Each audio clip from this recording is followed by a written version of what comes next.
nígbà tọ́rẹ́ ọkọ mi ti fún mi ní 2 million ẹ̀rù bà mí mo ní 2 million bí ti báwo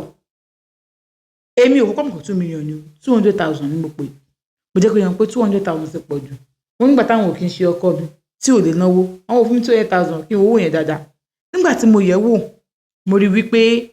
2 million ni mo pariwo wọ́n ní kí ló ń ṣe mí pé oúnjẹ táwọn jẹ ó tẹ́ àwọn lọ́rùn ó tẹ̀sẹ̀ dá àwọn lọ́rùn àwọn lè ra 10 million gan 10 million gan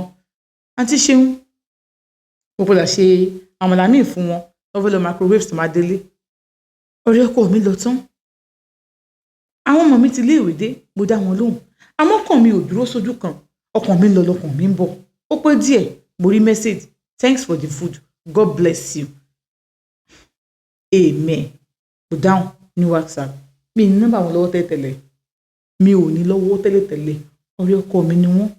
so bí mo ṣe rí message yẹn tí mo click lórí status yẹn mo rí pé àwọn lórí DP wọn lórí WhatsApp mo mọ̀ pé àwọn ni àǹtí Ṣeun èrò oríṣiríṣi wá sọ́kàn mi ṣé wọ́n jọ plan ẹ̀ ni ṣáwọn nìkan ni sọ́kàn mi mọ̀ ń pa ẹ̀ ni tí wọ́n ń dán mi wò ni mi ì ṣe ìyàwó àná káyọ̀ kó bí wọ́n ń dán ìyàwó àná wò àǹtí Ṣeun ọmọ méjì ni mo ti bí fọ́kọ mi mo ń bọ̀ o gbogbo ẹ̀ ló máa yé yín mo pe nọ́mbà ọkọ mi ò píìkì kọ́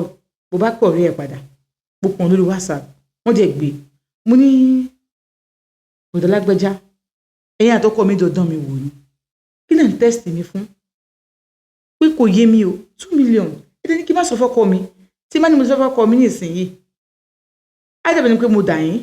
tí n bá sọ fọ́kọ mi tọkọ mi bá lọ gbé látẹnu yín á dàbí pé mo dá ọkọ mi ẹ jẹ́ kí n mọ̀ kí lẹ̀ ń ṣe wọ́n ní àwọn fẹ́ lọ́wọ́n bá búra o táwọn bá parọ́ fún mi táwọn wálé ayé àwọn káwọn má rí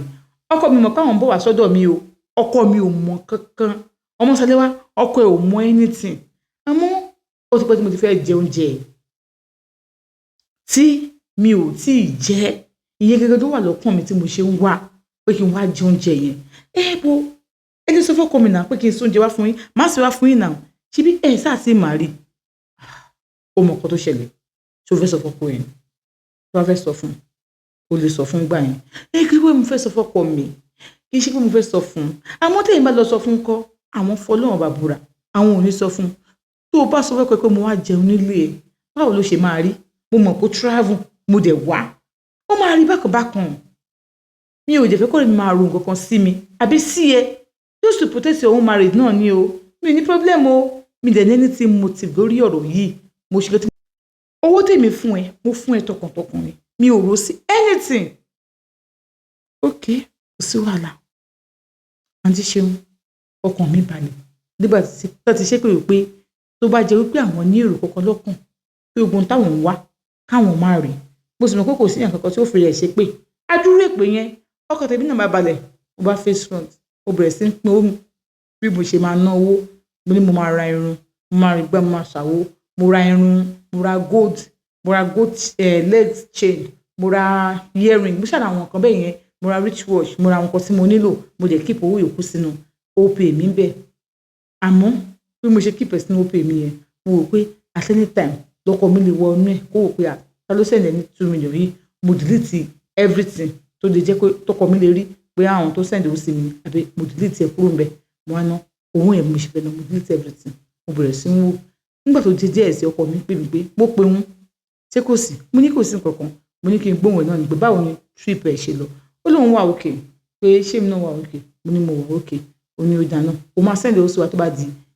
alẹ́ so that tó bá di weekend ká lè jáde ìfẹ́ ẹ̀ tó wálé ní weekend yìí ni wò ó má bínú mi ò lè wálé nǹkan tí mò ń ṣe yẹn ó wà important kódà mo máa lò tó oṣù kan ó kún mi ẹ sọ pé máa lò tó oṣù kan ṣé òun fi board ni tó bá wà board ṣé kí n pe grandma kó wọn bá yín ṣeré ẹ má worry ẹ fi oní àsílẹ̀ I will be fine okay that's my girl love you baby me love you too ọkọ mi bá kọ́ ti fún àǹtí Ṣeun èmi bá ṣe ń wọ́n tèmi àwọn ọmọ mi gbà tó di weekend ọkọ mi sẹ́ndì ó lóòótọ́ gbogbo wọn jáde ibi tí mo wá gbà àwọn ọmọ mi jáde lọ ṣe mọ̀ a ní mọ́tò bọ̀ mọ́tò yẹn ó ń fún wa ní problem eléyìí tó wà òkè tí ọkọ mi máa ń lò ó ti lọ páàkì ẹ̀ sọ́fíìsì pé tóun bá ti ń dé òun á máa gbé mọ́tò yẹn bọ̀ kò gbé wá sílé so tóun bá ti dé òun máa páàkì sí airport tóun bá ti dé mọ́tò ló máa gbé bọ̀ wọ́n sọ pé tó mọ̀ pé ó máa lo a month ó yẹ kó gbé mọ́tò yẹn lọ sí ó sọ pé ó máa lo a week ló sọ fún mi ó bá gbé mọ́tò yẹn lẹ̀ àbá máa rí òun gbé jáde ó ní I'm sorry má bínú èmi gan ibi tí mo páàkì sí nísìn wọ́n máa rí ìdòwò lọ fún mi jọ̀ọ́ torí lọ́wọ́ má bínú mo dẹ̀ ní mo ti gbọ́ mo ti ṣe mo pe uber mo gbọ́ àwọn ọmọ mi lọ síbẹ̀ ìgbà tí mo gbọ́ àwọn ọmọ mi lọ mo ní kí gbé uber yóò padà bọ̀ tó mo máa gbé wa padà bọ̀ bọ̀dá ìbàdí ìyẹn ọ̀rẹ́ ọkọ mi kí lẹ wá ṣe mí báyìí wò ó ìmá parọ́ tó yẹn jẹ ìwọ ni mo wá sí báyìí látìgbà tí mo ti wá sọ́dọ̀ ẹ̀ tí mo ti wá jẹ oúnjẹ yẹn ní ẹ̀rí ọkùn jẹ́ kí n gbádùn tí mo sì ń wò wípé ó má jẹ́ wípé ó máa padà sọ fún ọkọ ẹ̀ ni mo ṣe ní kí n wá bá ẹ̀ tí bá dẹ̀ ni mo wá bá ẹ nílé mi ò tún mọ nǹkan tó lè máa rò ẹ bá ti wá bá mi nílé ṣe ọ̀pọ̀ ọjọ́ ti lọ mi lè wá bá ẹ nílé torí mi mọ nǹkan tí o lè máa rò sí tí bá ní mo wá bá ẹ nílé torí ẹ̀ ni mi ṣe wá bá ẹ nílé ok mo understand kí lẹ wá ń sọ nǹkan tí mo sọ ni pé ṣé ìṣepò tó sọ fọ́pọ̀ ẹ̀ pé mo wá sí lóyún wá jẹ́ ìgbà tí mi ti sọ ọmọ kékeré mi ì sọ fọ́pọ̀ mi ok jọ ń torí Ọlọ́run mo tún fẹ́ bẹ́ẹ̀ ní kankan ní kí ni jọ mo fẹ́ lẹ́dà ẹ̀bẹ̀ ṣé kí n dọ̀bálẹ̀ ẹ má dọ̀bálẹ̀ ẹ sọ nǹkan tá a fẹ́ bẹ́ẹ̀ mi jọ ọbẹ̀ ẹ̀gúsí mi mo fẹ́ kó wá bá mi sè lọ́dọ̀ mi mo lè sè lọ́dọ̀ mi náà tí wọ́n ti ṣe tán máa páàkì ẹ̀ máa gbé fún dispatch á wá gbé fún yín no mo fẹ́ kó sè nínú pọ́ọ̀tì mi ẹ wò ó mi lè wá lè yín wá sí o tí wọ́n wá lè yín wá sí oúnjẹ nísìn mi lè wá lè yín wá sí oúnjẹ yẹn no I can't ó ti ń bọ́ sí nǹkan tí kò fẹ́ bá mi lára mu mọ́ mo ní kí n má wá sílé ẹ̀ má gbóúnjẹ mi fún dispatch oríṣiríṣi kan là ń gbọ́ káàkiri nísìn ó mọ nǹkan tó ṣẹlẹ̀ ọjọ́ tí wà bàbá mi sí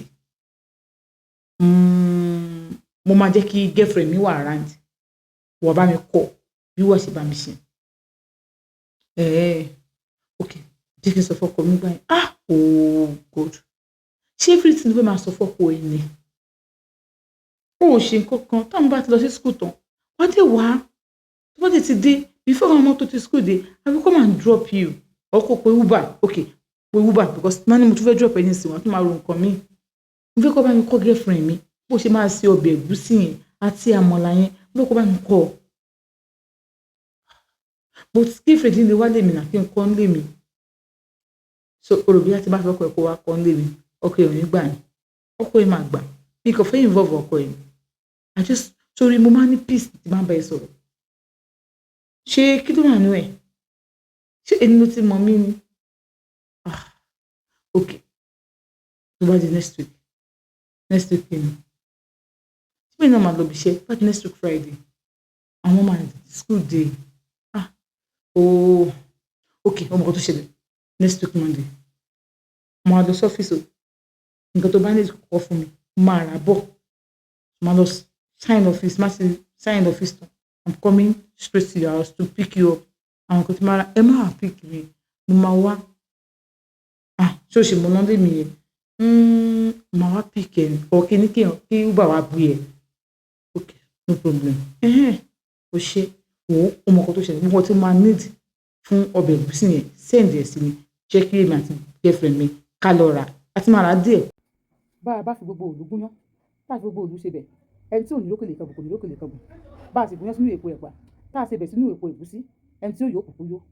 kí ni mo wá ń pa àlọ́ fún ọ̀rọ̀ nípa diabetes ni o ó wà káàkiri wọ́n ń gíyàn lẹ́sẹ̀ wọ́n ń gíyàn lápá nítorí ìtọ̀ ṣúgà àwa mú egbòogi láti lè ṣe Olúwaṣeun apps a mú wá fún yín láti fi ṣe ìwòsàn fún diabetes àwọn èèyàn ti lò wọ́n ti jẹ́rìí sí wọ́n ti lò wọ́n sọ wípé àgbàlẹ̀tù wọ́n ní ilé-iṣẹ́ Olúwaṣeun apps wọ́n náà wà náà látó ṣe é wọ́n nítorí pé kíni erin gangan làgbà àwa ní o ilé-iṣẹ́ Olúwaṣeun apps àwa náà sì kọ́ ọba mi òkè ni fún ìtẹ́ bá ní diabetes ìyẹn ìtọ̀ ṣúgà ilé-iṣẹ́ Olúwaṣeun apps kẹ́ ẹ wá gba ọ̀kan tiyín ní owó tí ò ká ní lára ọ̀pọ̀ lápè ọba mi òkè ló fún wa léwé àtìgbò láti fi ṣe ìwòsàn ọmọ aráyé a ò ní fàìsàn gbogbo àwọn àṣẹ ẹ pè sí wa lórí nọ́mbà yìí